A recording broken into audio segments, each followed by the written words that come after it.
अगर आप भी चाहते हैं मैथिली स्टार म्यूजिक का ऑडियो वीडियो सबसे पहले आप तक पहुंचे तो लाल बटन को दबाकर चैनल को सब्सक्राइब करें और घंटी को दबाना ना भूलें।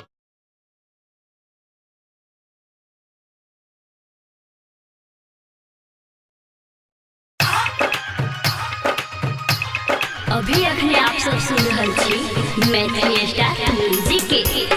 गुप्ता म्यूजिक के स्टूडियो कसमा मरार मैथिली स्टार गुप्ता म्यूजिक के स्टूडियो कसमा मरार उठा क टंगड़ी देखा क ललका लिपस्टिक हे गई लगा क रात अनहरिया न घूमे गे छोरी ढोरी में कियो भोंक देतो गे औरी ढोरी में कियो भोंक देतो गे औरी लहंगा उठा क टंगड़ी देखा क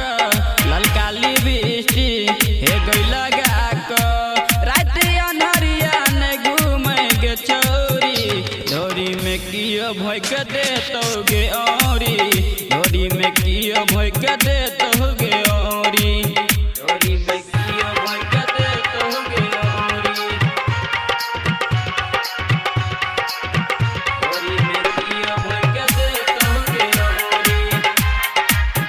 ढोरी में कियो भोंक देतो गे औरी जिस पेड़ है छे फाटल चीटल कैसे लगई छौ छौरा जेना सीटल छौरा जेना सीटल छौरा जेना सीटल जिस पेड़ है छे फाटल चीटल कैसे लगई छौ छौरा जेना सीटल गे पाँव के पायल छना छन बाजो आगे पीछे तोड़ बुढ़बो सा घूमो रात अनहरिया न घूमे गे छोरी ढोरी में कियो भोंक देतो गे औरी ढोरी में कियो भोंक देतो गे औरी ढोरी में कियो भोंक देतो गे औरी ढोरी में कियो भोंक देतो गे औरी